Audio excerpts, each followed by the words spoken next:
வணக்கம். இன்றைக்கு எந்த விஷயம், இன்றைக்கு என்ன சப்ஜெக்ட் பேச போகிறோம்?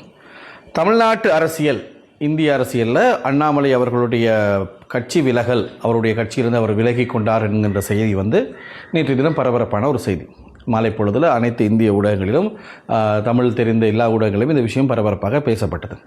காரணம், அண்ணாமலை என்பவர் ஒரு ஆளுமை மிக்க தலைவராக அண்மை காலத்தில் அடையாளம் காணப்பட்ட ஒரு தமிழர். இந்தியாவில் இருக்கக்கூடிய தேசிய கட்சிகளை பொறுத்தளவுக்கு பாரதிய ஜனதா மற்றும் காங்கிரஸ் கட்சிகளிலே இதுவரை காலமும் தமிழ்நாட்டைச் சேர்ந்த ஒருவரை கட்சித் தலைவராக்கியது கிடையாது, பிரதமர் வேட்பாளராக்கியது கிடையாது. இது நடந்திருக்கக்கூடிய சம்பவங்கள். ஒரு காலகட்டத்தில் மன்மோகன் சிங் அவர்களுக்கு பிறகு சிதம்பரம் அவர்கள் ஆளுமை மிக்கவர், தகுதியானவர், கற்றவர், பண்பாளர் அப்படிங்கிறதுனால அவர் காங்கிரஸ் கட்சியினுடைய பிரதமர் வேட்பாளராக அறிவிக்கப்படலாம் என்று பேசப்பட்டது. ஆனால் அதையும் காங்கிரஸ் செய்யலை. இதற்கு பிறகு நாங்கள் எடுத்துக்கொண்டோம்னு சொன்னால், தேவகவுடா போன்ற தென்னிந்தியர்கள் இந்தியாவில் பிரதமராக வந்தது உண்மையிலேயே அங்கே இருக்கக்கூடிய அந்த அரசியல் சூழ்நிலையை ஒரு மூன்றாவது சக்தியாக எழுச்சி பெற்றதன் காரணமாகத்தான். வட இந்தியாவைச் சேர்ந்த விபி சிங் கூட அப்படி தான் பிரதமரானார், அதாவது ஒரு மூன்றாவது சக்தியாக. இப்போ நாங்கள் தளபதி விஜய் முதலமைச்சராகிவிட்டார், அடுத்து அவர் இந்தியாவினுடைய பிரதமராகுவார் அப்படின்னு சொல்லி பேசிக்கொண்டிருக்காங்க நிறைய பேர். யாரும் ஆசைப்படுறதோ அல்லது அதற்கான தகுதி இல்லை என்றோ சொல்ல முடியாது. அப்படியான ஒரு சூழ்நிலையில் பாரதிய ஜனதா கட்சியினுடைய அங்கத்தவராக இருந்தாலோ அல்லது காங்கிரஸ் கட்சியினுடைய அங்கத்தவராக இருந்தாலோ விஜயால் அந்த இடத்துக்கு போக முடியாது, போக விட மாட்டாங்க. அப்படிங்கிறதுனால அண்ணாமலை விலகிவிட்டாரா? அப்போ அண்ணாமலை பிஜேபியினுடைய ஒரு காலகட்டத்துக்கான பிரைம் மினிஸ்டர் கேண்டிடேட்டா அப்படின்னு சொல்லி நீங்கள் கேட்குறது புரியுது. தெரியலை, காலம் எப்படியும் கொண்டு போயிருக்கலாம் யாரையும். அப்படியாக இருந்தால், அப்படியான உயரிய இடத்துக்கு வர வேண்டுமாக இருந்தால் ஒரு மூன்றாவது அணியை கட்டி எழுப்ப வேண்டும். இந்த இரண்டு சக்திகளுக்கு மாற்று சக்தியாக இன்னும் ஒரு சக்தியை உருவாக்க வேண்டும் தேர்தலில், அல்லது இந்த இருக்கக்கூடிய ஒரு கட்சியையும் இந்த கூட்டணிக்குள்ளே வைத்துக்கொண்டு கூட்டணியினுடைய தலைமைத்துவத்தை எடுத்துக்கொள்ள வேண்டும்.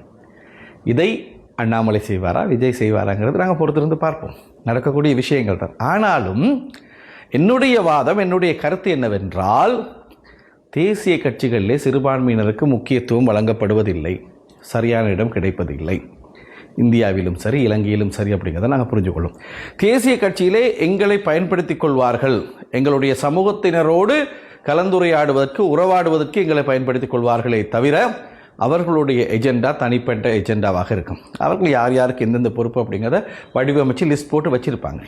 ஆகவே நாங்கள் ஒரு தேசிய கட்சியில் சிறுபான்மை சமூகத்தைச் சேர்ந்தவர்கள் போய் நாங்கள் சேர்ந்துட்டோம், நாங்கள் முக்கியத்துவம் பெற போகிறோம் அப்படின்னு நினைக்கிறது அண்ணாமலைக்கு நடக்காட்டி நமக்கு நடக்க போகுதா அப்படிங்கிறத எல்லாரும் மனசுக்கு எடுத்துக்க வேணும்.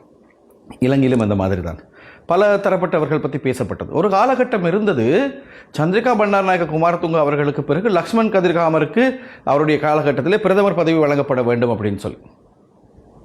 அந்த நேரம் என்ன, அது வரைக்கும் லக்ஷ்மண் கதிர்காமர் ஒரு தேசிய வீரராக பார்க்கப்பட்டார். சர்வதேச ரீதியாக வெசாக் தினத்தை விடுமுறை தினமாக பிரேரித்தவரே அவர் தான் அப்படின்லாம் பேசிக்கிட்டாங்க. ஆனால் அவருக்கு பிரதமர் பதவி கொடுக்க வேண்டும் என்று சொல்லும்போது இந்த கட்சிக்குள்ள இனவாத கருத்துக்கள் முன்வைக்கப்பட்டன.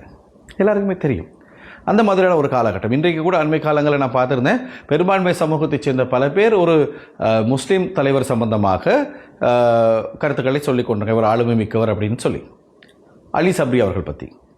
ஆனாலும் இந்த அளவுக்கு இடம் கொடுப்பாங்களா? இல்லை தானே. இது தேசிய கட்சிகளில் இருக்கக்கூடிய விஷயம். அப்போது இந்த நாட்டில் தேசிய கட்சியில் ஒரு கேபினட் அமைச்சர் பதவி பெறுவதே கஷ்டமான விஷயமாக இருக்கின்ற போதுதான் சிறுபான்மை சமூகங்களை சேர்ந்தவர்கள் தனியான அரசியல் அடையாளத்தை பெற்றுக்கொள்ள வேண்டும்.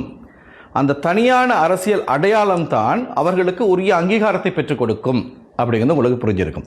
தமிழ்நாட்டு அரசியலில் அண்மையில் இந்த தேர்தல் முடிந்ததுக்கு பிறகு வந்த கூட்டணிகள் சம்பந்தமாக உங்களுக்கு தெரிஞ்சிருக்கும். திமுக கூட்டணியில் உள்ளவங்க விலகி தாவேகாவுக்கு ஆதரவு தெரிவித்தாங்க, விஜயை முதலமைச்சராக்குவதற்கு ஆதரவு தெரிவித்தாங்க. ஏன்? அங்கு தனித்துவம் இருக்கிறது. சிறிய கட்சிகள், சிறுபான்மை கட்சிகள் என்கின்ற பொழுது தனித்துவம் இருக்கிறது. அந்த தனித்துவத்தை பேணிக்கொள்வது தான் சிறுபான்மை சமூகங்களின் அரசியலுக்கு சிறந்தது.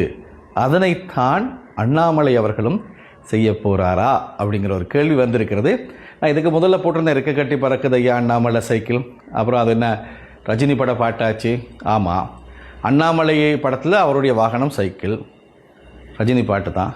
இப்போ என்ன அப்படின்னு கேட்குறவங்களும் இருக்காங்க. பொறுத்திருங்க, நிறைய சுவாரஸ்யமான விஷயங்கள் எதிர்காலத்திலே நடக்கப் போகின்றன.